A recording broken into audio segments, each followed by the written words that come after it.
Latest technology courses, best infrastructure మరియు అద్భుతమైన placements. Engineering లో మీ best choice AVN institute of engineering and technology, Ibrahimpatnam. నమస్తే, వెల్కమ్ టు ఐటీ మీడియా. నేను మీ వృద్ధం శ్రీనివాస్. అమెరికా ఇమ్మిగ్రేషన్ రంగంలో ఇటీవల చోటు చేసుకున్న రెండు అతిపెద్ద పరిణామాలు అంతర్జాతీయ విద్యార్థులను, గ్రీన్ కార్డు హోల్డర్లను తీవ్ర ఆందోళనకు గురి చేస్తున్నాయి. మొదటిది ఏంటంటే జూన్ 23వ తేదీ 2026న ఈ బ్లాంచ్ వర్సెస్ మక్చాయిలవ్ కేసులో యుఎస్ సుప్రీంకోర్టు ఇచ్చిన చారిత్రాత్మక తీర్పు. ఇక రెండోది వచ్చి F1 మరియు J1 వీసాల పైన అమెరికాలో ఉన్న అంతర్జాతీయ విద్యార్థులు, అదేవిధంగా పరిశోధకుల కోసం దశాబ్దాలుగా అందుబాటులో ఉన్నటువంటి ఏదైతే duration of status DS open ended విధానాన్ని రద్దు చేయాలని హోమ్ల్యాండ్ సెక్యూరిటీ డిపార్ట్మెంట్ DHS ప్రతిపాదించడం. ఈ రెండు కీలకమైన అంశాలపైన, వాటి వెనకున్న చట్టపరమైన చిక్కుల పైన ప్రముఖ అంతర్జాతీయ న్యాయవాది కావేటి శ్రీనివాస్ గారు మనతో మాట్లాడడానికి రెడీగా ఉన్నారు. నమస్తే శ్రీనివాస్ గారు. నమస్కారం సార్, ఏదైతే ఈ సుప్రీంకోర్టు మొన్న ఇచ్చినటువంటి బ్లాంక్ వర్సెస్ లవ్ కేసులో సుప్రీంకోర్టు తీర్పు వల్ల గ్రీన్ కార్డు హోల్డర్లకు గతంలో ఉన్న రక్షణ ఎలా మారబోతుంది?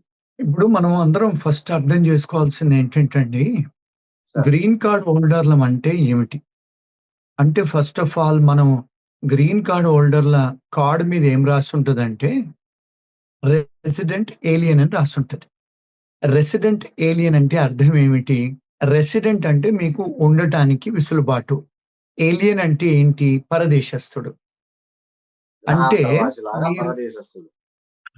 ఏలియన్ అంటేనే పరదేశస్థుడు. అంటే మీరు అమెరికాలో ఉండటానికి విసులుబాటు ఇచ్చారు వాళ్ళు పర్మనెంట్ గా. రెసిడెన్సీ అంటే మీరు ఎన్నాళ్ళు ఉండాలనుకుంటే అన్నాళ్ళు కండిషన్ లేకుండా ఉండొచ్చు. కానీ మరి రెసిడెంట్ ఏలియన్ కార్డుతోని మీకు పౌరసత్వం ఉందా అంటే అదే ఇండియా పౌరసత్వమే ఉంది, అమెరికా పౌరసత్వం లేదు. అంటే మీ టైప్స్ ఇండియాకే ఉంది, కానీ అర్హత మాత్రం ఇక్కడ ఉండడానికి ఉంది యుఎస్ లో. అది మనం క్లియర్ గా అర్థం చేసుకోవాలి. జనాలు ఏమనుకుంటారంటే గ్రీన్ కార్డ్ వచ్చేసింది, అయిపోయింది. అయిపోలేదు. ఎందుకంటే మీకు గ్రీన్ కార్డ్ తోని మీరు ఎలక్షన్ లో పార్టిసిపేట్ చేయడానికి లేదు, ఓటు హక్కు లేదు మీకు. ఒకటి. రెండోది, ఫెడరల్ గవర్నమెంట్ లో పనిచేయడానికి, మిలిటరీలో పనిచేయడానికి అర్హత లేవు. చాలా సార్లు ఈవెన్ టీచర్ గా పనిచేయడానికి కూడా లేదు. స్టేట్ గవర్నమెంట్ సిటీలలో పనిచేసే అర్హతలు కూడా లేవు. అంటే ఎందుకు? బికాస్ మన పాస్పోర్ట్ ఇండియా పాస్పోర్ట్ కనుక. అంటే మీ అఫినిటీ, మీ లాయల్టీ అంతా మన దేశానికి ఉంటుంది. ఎప్పుడైతే పౌరసత్వం అమెరికాది తీసుకుంటారో, ఎప్పుడైతే ఇండియన్ పాస్పోర్ట్ ఇచ్చేస్తారో, ఎప్పుడైతే అమెరికన్ సిటిజన్ అవుతారో అప్పుడు మీకు అన్ని అర్హతలు ఉన్నాయి. అంటే ఈ దేశానికి మీకు తల్లి బిడ్డల్లాగా ఉందన్నట్టు. ఏది మన రిలేషన్షిప్. అప్పటిదాకా లేదు. మీరు ఇండియన్ సిటిజన్సే, you are coming in to the country, మీరు గ్రీన్ కార్డ్ హోల్డర్ గా వస్తున్నారు. ఎందుకు? మీరు ఇక్కడ ఉండటానికి వాళ్ళు విసులుబాటు ఇచ్చారు. అమెరికాలో పర్మనెంట్ గా నీ ఇష్టం ఉన్నంత కాలం ఉండడానికి విసులుబాటు ఇచ్చారు. ఉద్యోగాలకు ఇబ్బంది లేదు అది. కానీ కొన్ని ఉద్యోగాలకు ఇబ్బంది, ఓటు హక్కు లేదు, రాజకీయాల్లో పోవడానికి లేదు, ఏం. ఇప్పుడు అది బ్యాక్గ్రౌండ్, అది అనాలజీ ఫస్ట్ మనం అర్థం చేసుకోవాల్సి. దాని మీద మనం బిల్డప్ చేసుకోవచ్చు క్వశ్చన్స్, ఆన్సర్స్. ఇప్పుడు మరి మీరు ఇండియన్ పాస్పోర్ట్ పెట్టుకొని ఇండియాకు వెళ్ళి ఫర్ ఎగ్జాంపుల్ వెనక్కి వస్తున్నారు. ఇప్పుడు ఈ కేసులో ఈ చైనీస్ నేషనల్, ఆయన చైనీస్ పాస్పోర్ట్, ఆయన అమెరికాలో ఉండటానికి గ్రీన్ కార్డ్ తీసుకున్నాడు, చాలా కాలం నుంచి ఉన్నాడు, వ్యాపారాలు చేస్తున్నాడు. ఇక్కడ కౌంటర్ ఫిట్ అంటే ఇక్కడ ఏంటంటే చాలా సార్లు నల్లవాళ్ళైనా వీళ్ళైనా చైనా వాళ్ళు చాలా మంది ఏం చేస్తారంటే కాపీ కొడతారు ట్రేడ్ మార్క్. ఇప్పుడు ఫర్ ఎగ్జాంపుల్ ఆదిదాస్ ప్యాంట్ ఉంది, లేకపోతే ఫిలా ప్యాంట్ ఉంది, ఇలాంటివి ఉన్నాయి. వాళ్ళు అదే ఎంబ్లం తయారు చేసి చైనాలో మళ్ళీ ఇక్కడ తీసుకొచ్చి ప్యాంట్లు అమ్ముతారు. అంటే పెద్ద పెద్ద కంపెనీస్ ను కాపీ కొడతారు. దాన్ని ట్రేడ్ మార్క్ ఇన్ఫ్రింజ్మెంట్ అంటారు. కౌంటర్ ఫీటింగ్. ఎట్లయితే మనం డబ్బులు ప్రింట్ చేస్తామో అదే సిగ్నిఫికెన్స్ అంతే, సేమ్ అదేనండి. ఇక్కడ ఏంటంటే బికాస్ ఇప్పుడు America capital of the business కదా. ఇప్పుడు అన్ని కంపెనీస్ ను వీళ్ళు ప్రొటెక్ట్ చేస్తారు. ఆ కంపెనీస్ అన్ని కూడా అమెరికాలో రిజిస్టర్ ఉంటాయి ట్రేడ్ మార్క్. మరి వాళ్ళకు ఆ వ్యాపారం చేసుకొని మిలియన్స్ ఆఫ్ డాలర్స్ పెట్టి హెడ్ క్వార్టర్స్ ఇక్కడ పెట్టుకొని ప్రపంచవ్యాప్తంగా వ్యాపారాలు చేస్తున్నారు కదా. ఇప్పుడు ఫర్ ఎగ్జాంపుల్ మెక్డానల్డ్స్ అనుకోండి, కేఎఫ్సి అనుకోండి, స్టార్ బక్స్ అనుకోండి. మరి వాటికి ఒక సిగ్నిఫికెన్స్ ఉంది కదా అమెరికాలో. అవును అవును మరి అవి తీసుకుని నువ్వు కూడా సేమ్ దాని ఎంబ్లం తయారు చేసి నేను పెట్టుకుంటా అంటే నడవదు కదా. తప్పుగా సార్. అవును అర్థమైందండి. అంటే అవును దాన్ని కౌంటర్ ఫీటింగ్ అంటారు. సో ఈ చైనా అవును. అతను ఏం చేశాడు, ఆ ఉమ్, నేరాలలో పట్టుబడ్డాడు. ఓకే. ఆ పట్టుబడి తర్వాత ఏం చేశాడు, వాళ్ళ దేశానికి టెంపరరీగా వెళ్ళాడు. ఉమ్, వెళ్ళి వెనక్కి వచ్చేటప్పుడు ఇక్కడ ఇంకొక విషయం మన ప్రేక్షకులు, మన వ్యూవర్స్ అర్థం చేసుకోవాల్సింది ఏంటంటే, ఒక్కసారి అమెరికాలో మీరు అరెస్ట్ అవుతే ఉమ్, ఎక్కడైనా ఈవెన్ ఓకే. మీరు స్పీడ్ గా పోతున్నా, తాగి నడిపిస్తున్నా, లేకపోతే మీరు ఏదన్నా ర్యాష్ అండ్ నెగ్లిజెంట్ గా స్కూల్ డిస్ట్రిక్ట్ లో నడిపించినా, పోలీస్ వాళ్ళు మిమ్మల్ని ఆపేస్తే మీ కార్లో ఏదన్నా దొరికితే అంటే వెపన్సే గానీ లేకపోతే డ్రగ్సే గానీ తాగిన ఉమ్, బాటిల్సే గానీ దొరికితే మీ కార్లో మెయిన్ రోడ్ మీద వాళ్ళు సార్. మిమ్మల్ని అరెస్ట్ చేయొచ్చు. అరెస్ట్ చేయటం అంటే మన ఇండియా లాగా ఏదో హత్కడీలేసో లేకపోతే నడువా అని చెప్పి పోలీస్ స్టేషన్ చేతులు ఒప్పుకుంటూ తీసుకెళ్లరు. ఉమ్, ఇక్కడ అరెస్ట్ అంటే ఏంటి, ఫస్ట్ మిమ్మల్ని హ్యాండ్ కప్స్ వేస్తారు. హ్యాండ్ కప్స్ వేయగానే మిమ్మల్ని పోలీస్ స్టేషన్ తీసుకెళ్తారు. తీసుకెళ్లిన తర్వాత మీ ఫోటో తీసుకుంటారు. ఉమ్, తీసుకున్న తర్వాత మీ ఫింగర్ ప్రింట్స్ తీసుకుంటారు. ఈ ఫింగర్ ప్రింట్స్ తీసుకోగానే ఇక్కడ వ్యవస్థ ఏంటంటే టెక్నాలజికల్ అడ్వాన్స్ కంట్రీ కదండి. అవును. 27 ఏజెన్సీస్ కు షేర్ అయిపోద్ది క్లౌడ్ లో. ఓ. అంటే కౌన్సిలేట్లే కానీ ఎఫ్బిఐ కానీ ఒక 27 లా ఎన్ఫోర్స్మెంట్ ఏజెంట్స్ కి షేర్ అయిపోద్ది అది ఇన్ఫర్మేషన్ ఓకే. ఆటోమేటిక్ గా. మీరు ఇక్కడ ఫింగర్ ప్రింట్స్ ఇవ్వగానే అంటే మీరు వచ్చే బార్డర్ సెక్యూరిటీ దగ్గర కనపడుద్ది మీది, అరెస్ట్ అయ్యావు నువ్వు అని. ఉమ్, అది అవ్వగానే మీకు చాలా సార్లు ఉద్యోగాలు పోతాయి, చాలా సార్లు చాలా బెనిఫిట్స్ పోతాయి, చాలా సార్లు మీకు ఇబ్బందులు స్టార్ట్ అవుతాయి. ఎందుకు, అరెస్ట్ అయ్యారు కనుక. ఇప్పుడు ఆ అరెస్టు మారల్ టర్పిట్యూడ్ అఫెన్సెసా లేకపోతే మామూలు అఫెన్సెసా? ఇప్పుడు ఫర్ ఎగ్జాంపుల్ మీరు భార్యనో గర్ల్ ఫ్రెండ్ చంప మీద కొట్టారు, ఉమ్, అది moral turpitude offence. For okay. Example మన ఈ మధ్య కాలంలో స్టూడెంట్స్ షాపుల్లో వెళ్ళి దొంగతనాలు చేస్తున్నారు, $100 $200. అది అవును. మారల్ టర్పిట్యూడ్ అఫెన్సెస్ అంటారు. అంటే మీకు ఉమ్, మొరాలిటీ లేదు సరిగా. ఉమ్, దొంగతనాలన్నీ కూడా మారల్ టర్పిట్యూడ్ అఫెన్సెస్. ఓకే. ఇవి వీళ్ళు ఇమిగ్రేషన్ లాలో ఏం రాసిందంటే, ఎవరైనా మారల్ టర్పిట్యూడ్ అఫెన్సెస్ కు పట్టుబడతారో వాళ్ళు మా దేశంలో ఉండే అర్హత లేదు. ఓకే. ఈవెన్ అంటే గర్ల్ ఫ్రెండ్ క్లీన్ చెప్ప గా మీద కొడితే కూడా వాళ్ళకి అమెరికాలో నివసించే అర్హత లేదు. అంటే దీన్ని మారల్ టర్పి ఫర్ ఎగ్జాంపుల్ మీ గర్ల్ ఫ్రెండ్ లేదా మీ వైఫ్ చెంప మీద అవును. కొట్టారు మీరు ఉమ్, డొమెస్టిక్ వైలెన్స్ లో, ఏమండి చిన్నపిల్లల్ని కొట్టారు డొమెస్టిక్ వైలెన్స్ లో, అంటే మీరు అర్హత లేదు, మారల్ టర్పిట్యూడ్ అఫెన్సెస్ లో పట్టుబడ్డారు గనుక మా దేశంలో వద్దు. అది లాలో ఉమ్, ఎప్పుడో రాసింది. కానీ ఓకే. ట్రంప్ గారు వచ్చిన తర్వాత సీరియస్ గా ఎన్ఫోర్స్మెంట్ చేస్తున్నారు వారు. ఉమ్, ఇప్పుడు లాలో ఇంతకుముందు ఇవన్నీ ఉన్నాయండి, కానీ కరెక్ట్. ఎవరు పట్టుబడట్లేదు, ఎవరు ఎన్ఫోర్స్ చేయట్లేదు స్ట్రిక్ట్ గా. మీరు వచ్చిన తర్వాత ఆర్డర్స్ ఇచ్చి చేయమని చెప్తున్నారు. అంటే సార్. ఏమిటి అంటే బార్డర్ ఉమ్, లో ఉన్న వాళ్లకు అన్ఫిటెడ్ పవర్స్ ఉన్నాయి, కానీ ఎస్. వాళ్ళు ఎక్సర్సైజ్ చేయట్లే. ఇప్పుడు అవును. చేస్తున్నారు. ఉమ్. ఇప్పుడు ఈ ఈ చైనా ఈ అతను ఈ ఈ వెనక్కి సార్, ఈ వచ్చేటప్పుడు తీర్పుతో సంబంధం లేకుండానే మీరన్నట్లు ఆ బార్డర్ ఫోర్సెస్ వాళ్ళకి పక్కా అధికారాలున్నాయి. సో, ఈ తీర్పుతో ఉన్నాయి, సంబంధం లేదు. యెస్. హ్మ్. మొదటి నుంచి ఉన్నాయండి. అంటే అవునవును. Moral topic, yes. మీరు లోపల వచ్చేటప్పుడు ఏంటంటే ఇప్పుడు మేము యుఎస్ సిటిజన్స్ వచ్చేటప్పుడు మా ఫేస్ రికగ్నిషన్ టెక్నాలజీ పెట్టారు ఏఐలో.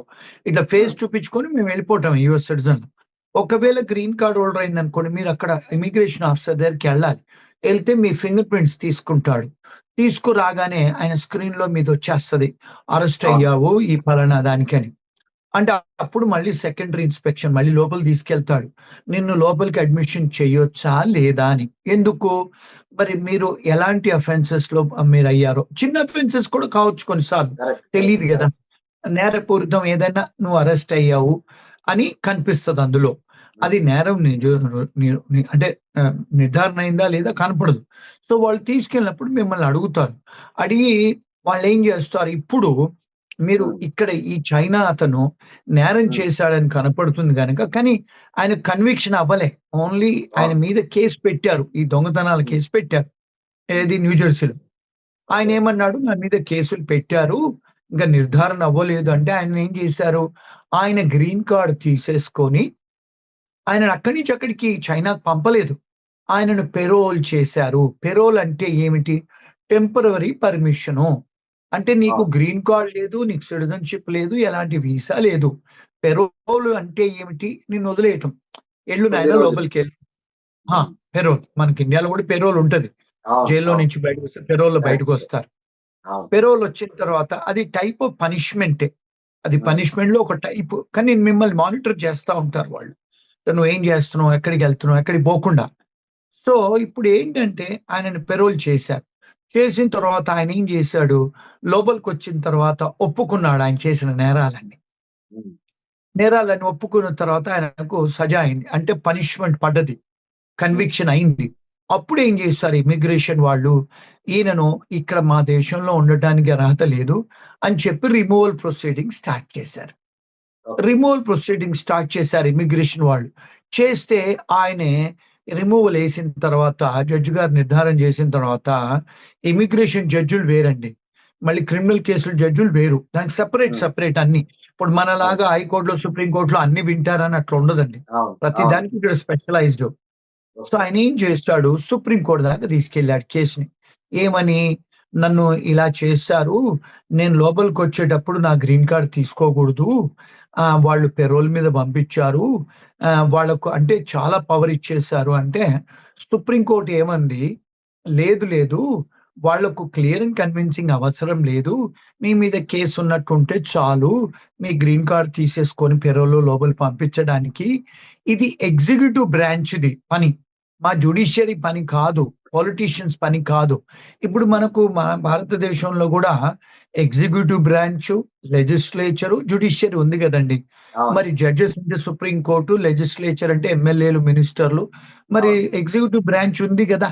ఇప్పుడు ఇమిగ్రేషన్ డిపార్ట్మెంట్ మన ఇండియాలో కూడా ఉంది, పోలీస్ వాళ్ళు నడుపుతారు, అది ఎగ్జిక్యూటివ్ బ్రాంచ్. అది మరి ఎగ్జిక్యూటివ్ బ్రాంచ్ పని అది సుప్రీం కోర్టు ఇంటర్ఫీర్ అయ్యి చెప్పాల్సిన అవసరం లేదు, వాళ్ళకి అన్ని పవర్స్ ఉన్నాయి అని చెప్పి గవర్నమెంట్ ఆఫ్ యుఎస్ కు పవర్స్ ఉన్నాయని చెప్పి వాళ్ళు నిర్ధారణ చేశారు.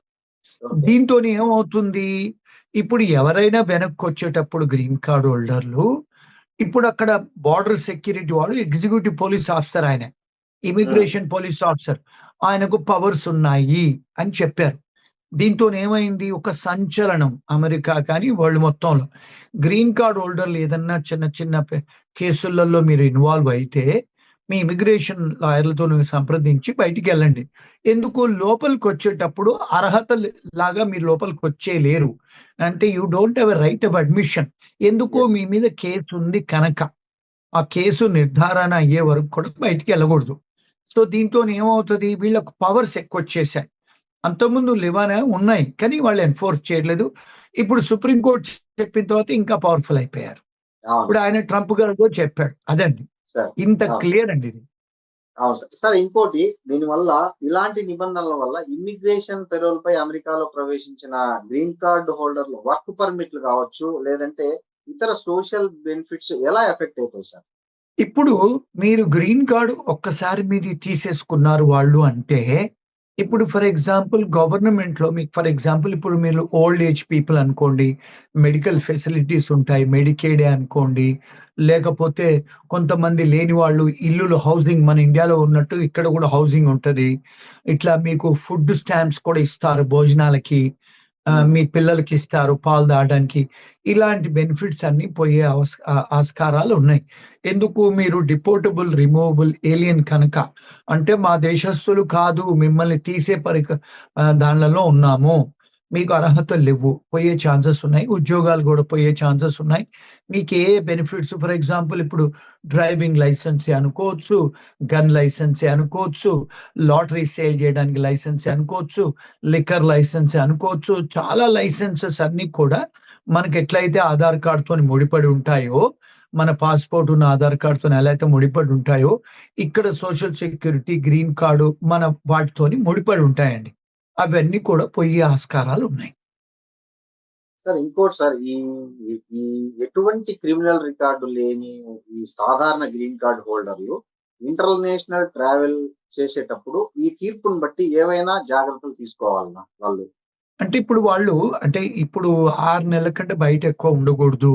ఒకటి. రెండోది వాళ్ళకిక్కడ ఇల్లున్నా, లేకపోతే వాళ్ళకిక్కడ టాక్స్ రిటర్న్స్ కడుతున్నారా? వాళ్ళిక్కడ ఫ్యామిలీ ఉందా? ఇలాంటి వాళ్ళు చూసుకోవాలి. చాలా సార్లు ఏమవుతదంటే టాక్సులు కట్టరు. మేము డబ్బులు హ్మ్. ఇన్‌కమ్ సంపాదించట్లేదు గదా! మేము టాక్సులు కట్టం అంటారు. అది నేరం టాక్స్ కట్టకపోతే. హ్మ్. రెండోదేంటంటే ఇప్పుడు ఫర్ ఎగ్జాంపుల్ మీరెక్కడైనా రెంటల్ ఉంటారు. మన ఇండియన్స్ నార్మల్‌గా రెంటల్ అగ్రీమెంట్ తీసుకోరు. హ్మ్. ఉండిపోతారు. రెంట్ ఇచ్చేస్తారు. ఇండియాలో ఎంతమంది మనం లీజులు, రెంటల్ అగ్రీమెంట్ అవునవును. తీసుకుంటామండి. అవును. నెల నెలకి రెంట్ చాలా కట్టేస్తాం. కామన్ అది. అవును. అవును. కామన్ క్యాష్ కట్టేస్తాం, చెక్కులు కట్టేస్తాం. చెక్కులు ఎవరం కట్టం మన దేశంలో. హ్మ్. ఇక్కడ కొంత చెక్కులో లేకపోతే బ్యాంక్ ట్రాన్సాక్షన్స్ కొంతమంది చాలా మంది ఓనర్స్ మన దేశీయులు ఇండియాలో ఎస్పెషల్‌గా క్యాష్ తీసుకుంటారు. అలాంటప్పుడు ఏదన్నా రెంటల్ అగ్రీమెంటో లేకపోతే లీజ్ అగ్రీమెంటో ఏదో తీసుకోండి. ఇంక మూడోదేంటంటే మీకెలాంటి ఎప్పుడైనా కేసులేమన్నా ఉంటే ఇంతకుముందు గతంలో ఉంటే మీరిక్కడ ఎఫ్‌బీఐకి సంప్రదిస్తే మీ ఫింగర్ ప్రింట్స్ ఇస్తే మీ మీద ఏమన్నా కేసులు ఉన్నాయా? లేకపోతే కేసులున్నాయి కొట్టేసారా? అలాంటిది హ్మ్. ర్యాప్ షీట్ అంటారు దాన్ని. అది హ్మ్. తీసుకొని ట్రావెల్ చేస్తే బెటరు. ఇప్పుడు మొన్న ఓకే. ఒక క్లయింట్ ఫోను చేసాడండి. ఆయన మీద కేసుంది. కానీ ఆయనకు కనపడట్లేదు. కోర్ట్‌లో కనపడట్లేదు. ఎక్కడ కనపడట్లేదు. కానీ ఆయన మీద కేసుంది. ఒక 3, హ్మ్. 4 ఏళ్ల కింద. కానీ ఆయనకి తెలియట్లే. ఎక్కడ హ్మ్. పోయి సంప్రదించాలని. పోలీసోళ్ళకి ఫోను చేస్తే వాళ్ళు నాకు కనపడతలేదంటున్నారు. కోర్ట్ వాళ్ళకి ఫోను చేస్తే కనపడలేదంటున్నారు. కానీ ఆయన మీద కేసు ఆయన మీద ఉన్నట్టు కాగితాలున్నాయి. ఇప్పుడు అలాంటి వాళ్ళు బయట దేశానికెళ్లారనుకోండి. ఒకవేళ ఎయిర్‌పోర్ట్‌లో అది సిస్టమ్‌లో వచ్చేస్తే ఆ కేసు డిసైడ్ అవ్వలేదని వాళ్ళు హెచ్-1లో ఉన్నా, విజిటర్ వీసాలో ఉన్నా, స్టూడెంట్ వీసాలో ఉన్నా వాళ్ళను క్యాన్సెల్ జేసి వీసా వెనక్కి పంపొచ్చు. అందుకని జాగ్రత్తలు తీసుకోవాలండి. సార్ ఇంకోటి సార్, ఈ దశాబ్దాలుగా ఉన్నటువంటి డ్యూరేషన్ ఆఫ్ స్టేటస్ అంటే డీఎస్ విధానాన్ని రద్దు చేసి నిర్దిష్ట గడువు తేదీని ప్రవేశపెట్టడం వెనక హోమ్‌ల్యాండ్ సెక్యూరిటీ డిపార్ట్‌మెంట్ యొక్క ప్రధాన ఇంటెన్షన్ ఏంటి సార్ అసలు? ఇప్పుడు ఏంటంటే ఏమవుతుందంటే అండి ఇక్కడ స్టూడెంట్స్ వస్తారు గదా! ఇప్పుడు హ్మ్. మాస్టర్స్ కోర్స్ కోసం వస్తారు. మరి మాస్టర్స్ కోర్సు 1 ½ ఇయర్ అండి. దాని తర్వాత వాళ్ళకి వర్క్ పర్మిట్ దొరుకుతదండి. 2 ఇయర్స్, 3 ఇయర్స్ దొరుకుద్ది. స్టెమ్ ప్రోగ్రామ్స్ అయితే. వాళ్ళు ఆ స్టెమ్ ప్రోగ్రామ్స్‌లో వాళ్ళకి వర్క్ పర్మిట్ దొరికిన తర్వాత చాలా సార్లు ఉద్యోగం దొరకట్లేదు. హ్మ్. రెండోదేంటంటే చాలా ఎంప్లాయర్‌లు హెచ్-1 ఇయ్యట్లేదు. అంటే ఈ $1,00,000 నిబంధన అనుకోండి, లేకపోతే ఉద్యోగాలు లేకపోకుండా. వాళ్ళేం జేస్తున్నారు, ఇక్కడే ఏదో పని జేసుకుంటున్నారు ఇల్లీగల్‌గా. అంటే ఈ విషయం చాలా మందికి నచ్చదు నేను చెప్పేది. పేరెంట్స్ కూడా నచ్చదు. మీ స్టూడెంట్స్ ఎవరన్నా మీ ఈ ప్రోగ్రామ్ వాచ్ చేస్తే కూడా నచ్చదు నేను చెప్పేది. కానీ వీళ్ళందరూ కూడా ఇల్లీగల్‌గా యూనివర్సిటీ అవతల పని చేయగూడదు. కానీ యూనివర్సిటీ బయటే పని జేస్తారు. గ్యాస్ స్టేషన్‌లలో, పెట్రోల్ బంకులలో, షాపులలో లేకపోతే లిక్కర్ స్టోర్స్‌లలో లేకపోతే ఇండియన్ రెస్టారెంట్‌లలో పని జేస్తారు. ఇదంతా కూడా ఇల్లీగలే చేయగూడదు. కానీ చేస్తా ఉంటారు. మాకు అన్ని కట్టాలండి. మేము అప్పులు తీసుకొనొచ్చామని కట్టాలని చెప్తారు వీళ్ళంతా. ఏవండీ? ఇప్పుడు ఇలా చేస్తూ, చూస్తూ వీళ్ళు అప్పులు స్టూడెంట్ లోన్స్ అంతా కడతారు. కానీ ఇప్పుడు మీరిక్కడ ఉన్న తర్వాత 2, 3 ఏళ్ళు మళ్ళా మాస్టర్స్ అయిపోయింది గదా! ఎందుకుండాలనుకుంటున్నారు? మళ్ళీ ఇంకో హ్మ్. మాస్టర్స్ జాయిన్ అయితున్నారు. హ్మ్. సీపీటీ, ఓపీటీలు ముందు రోజులు తీసుకొని మళ్ళా పని జేస్తున్నారు బయట. మూడోదేంటంటే రెండో మాస్టర్స్ అయిపోతుంది. హెచ్-1 రాదు. మళ్ళీ మూడోది పీహెచ్‌డీ జాయిన్ అవుతున్నారు. అంటే వీళ్ళేమంటున్నారంటే, మీకసలు వచ్చిన కారణం ఏంటి? ఆబ్జెక్టివ్ ఆఫ్ హ్మ్. స్టడీ ఏంటి? మీ ఆబ్జెక్ట్ మీరు మాస్టర్స్ చేయడానికొచ్చారు. మరి రెండో మాస్టర్‌లు, మూడో మాస్టర్‌లు, పీహెచ్‌డీ చేస్తున్నారు గదా! అంటే హ్మ్. మీరేదైతే ఆబ్జెక్టివ్‌తోని మా దేశానికొచ్చారో అది హ్మ్. అయింది. పరిపూర్ణంగా అయిపోయింది. అయినా ఇక్కడ ఉండటానికి ప్రయత్నంలలో మీరివన్నీ చేస్తున్నారు అని అంతకుముందు కూడా ఉంది. కానీ ఇప్పుడు హ్మ్. వీళ్ళు ట్రంప్ గారు ఏం జేశారంటే, అలాంటి మీరు ఎక్స్‌టెండ్ చేసుకోవడానికి లేదు అని హ్మ్. చెప్పి డ్యూరేషన్ ఆఫ్ స్టేటస్ అంటే మీరు ఎన్ని కోర్సులు జాయిన్ అవుతే డ్యూరేషన్ ఆఫ్ స్టడీ అంటారు. డ్యూరేషన్ ఆఫ్ స్టడీ డీఎస్ అంటే. మీరు ఎన్ని సంవత్సరాలు చదువుకుంటే అన్ని సంవత్సరాలు ఉండొచ్చు ఎఫ్-1లో. మీ పాస్‌పోర్ట్‌లో స్టాంప్ అవసరం లేదు. దాన్ని ఓకే. కట్ చేసి మీ మాస్టర్స్ అయిపోయిన తర్వాత వెళ్ళిపోవాలి అని నిబంధనలు పెడుతున్నారు. ఇంతవరకు అది ఇంకా డిస్కషన్ స్టేజ్‌లో ఉంది. ఇంకా లా అవ్వలేదండి అది. సార్ ఒకవేళ అది ఇంప్లిమెంట్ అయితే మొత్తం అమెరికాలో ఉన్న విదేశీ విద్యార్థుల్లో భారతీయ విద్యార్థులే అధిక సంఖ్యలో ఉన్నారు. సో, ఈ కొత్త నిబంధన వల్ల వాళ్ళ చదువు గురించి గాని, రీసెర్చ్ గురించి అదేగా పార్ట్ టైమ్ ఉద్యోగాలపై ఎట్లాంటి ఇంపాక్ట్ పడుతుందంటారు? డెఫినెట్ గా ఇంపాక్ట్ పడుతుందండి. ఎందుకంటే వాళ్ళు మళ్ళీ డిఫరెంట్ కాలేజీలలో పోయి సర్వీస్ ట్రాన్స్ఫర్ చేసుకునే వెసులుబాటు వెళ్ళిపోతుంది. వాళ్ళు ఇక్కడ ఉండడానికి కూడా ఉండదు.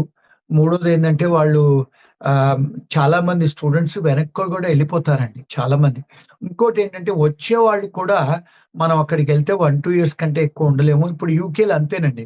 మీకు 2 ఇయర్స్ కోర్స్కి వెళ్ళిన తర్వాత మీకు అక్కడ ఉద్యోగం దొరకకపోతే టియర్ 2 వీసాలు దొరకకపోతే మీరు వెనక్కి వచ్చారు. చాలా మంది స్టూడెంట్స్ యూకే వెళ్ళినా వాళ్ళు వెనక్కి వచ్చేస్తున్నారు. ఇప్పుడు చాలా కంట్రీస్ నుంచి వెనక్కి వచ్చేస్తున్నారు. అలాగే ఇప్పుడు యుఎస్ నుంచి వెనక్కి వచ్చే ఛాన్సెస్ చాలా హైగా ఉంటాయి. సార్ ఇంకోటి సార్, ఈ కోర్సు ఆలస్యమైన లేదా వీసా ఎక్స్టెన్షన్ కోసం మళ్ళీ కొత్తగా దరఖాస్తు చేసుకోవాలనే నిబంధన పెట్టారు కదా. సో దీంట్లో రిస్క్ ఎంత ఉందంటారు విద్యార్థులకి? చాలా రిస్కీ అనిపిస్తుంది చూస్తుంటే. అంతే కదండి. ఇప్పుడు మీరు ఇమిగ్రేషన్ పోకుండా మీరు కాలేజీలలో కోర్సులు ఎక్స్టెండ్ చేసుకుంటే ఒక కాలేజీ నుంచి ఇంకో కాలేజీ ట్రాన్స్ఫర్ అవుట్ అవుతారు.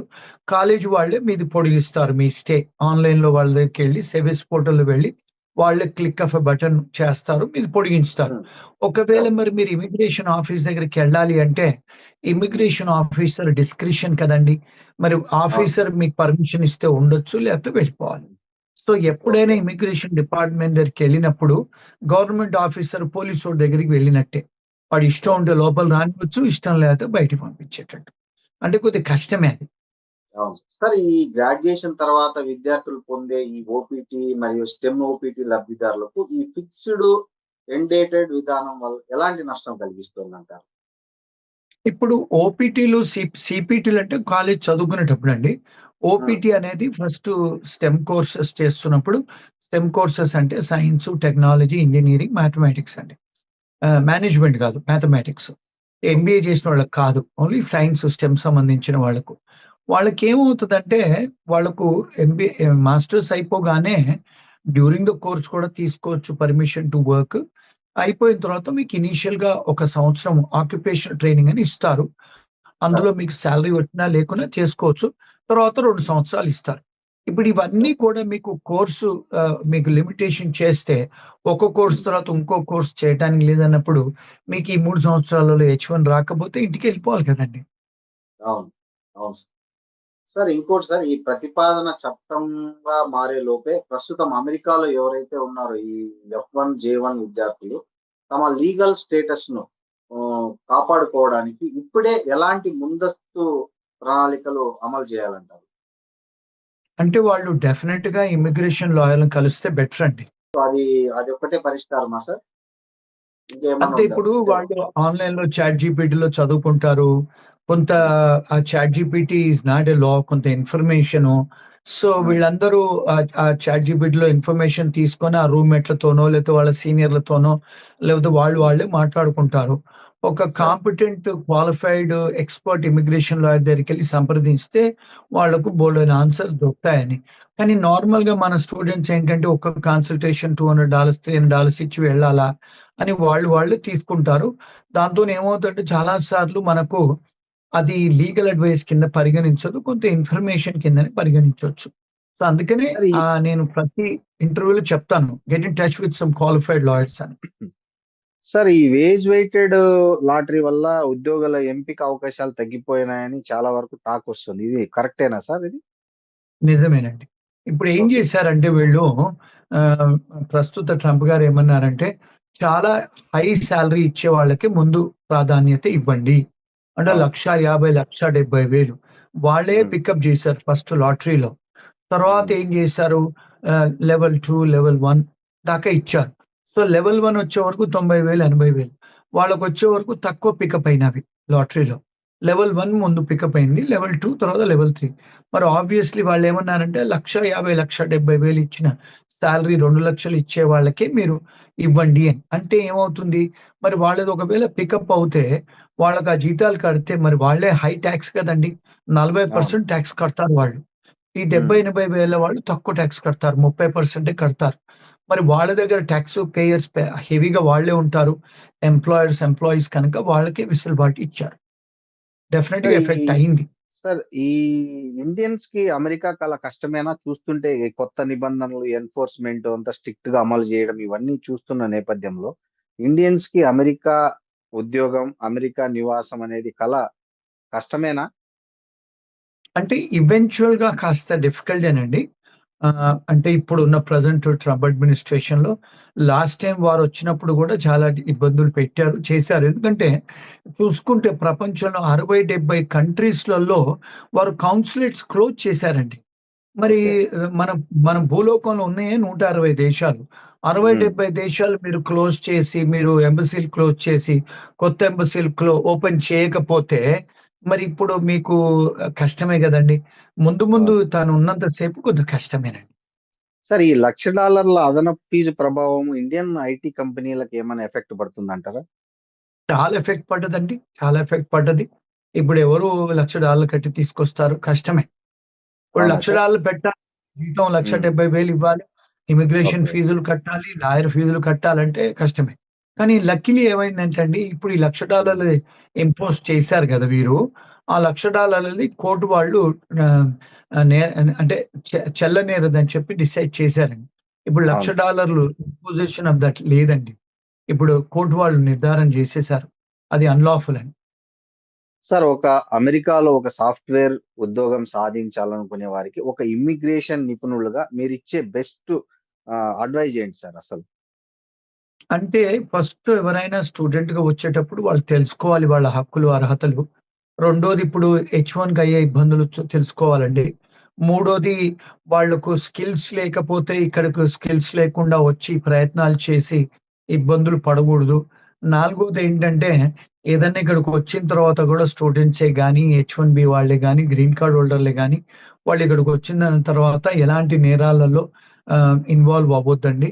ఒకవేళ అవుతే బయటికి స్టూడెంట్సే గానీ, హెచ్-1బీ వాళ్ళే గానీ, గ్రీన్ కార్డ్ హోల్డర్‌లే బయటకు వెళ్తే వచ్చేటప్పుడు వాళ్ళయన్నీ సరిగ్గా చూసుకొని కేసులు లేనప్పుడు వెళ్ళి వస్తే బెటరు. డెఫినిట్‌గా ఈ నిబంధనలన్నీ చూసుకోవాలండి వాళ్ళు. అంటే మునుపటిలాగా లేదు. ఇప్పుడు పేరెంట్స్ కూడా వచ్చేస్తారు. 2 నెలలు, 3 నెలలు ఇండియా పోయేసి ఇక్కడికొచ్చి ఉద్యోగాలు జేస్తారు. అలాంటివన్నీ స్టూడెంట్స్ కూడా వాళ్ళ పేరెంట్స్ గ్రాడ్యుయేషన్‌కొస్తారు. అన్నీ అన్‌లాఫుల్ పనులు జేస్తారు. అయన్నీ కూడా కొంచెం కష్టమే. జాగ్రత్తగా ఉండాలి. Thank you sir. Thank you very much. Okay. Thanks.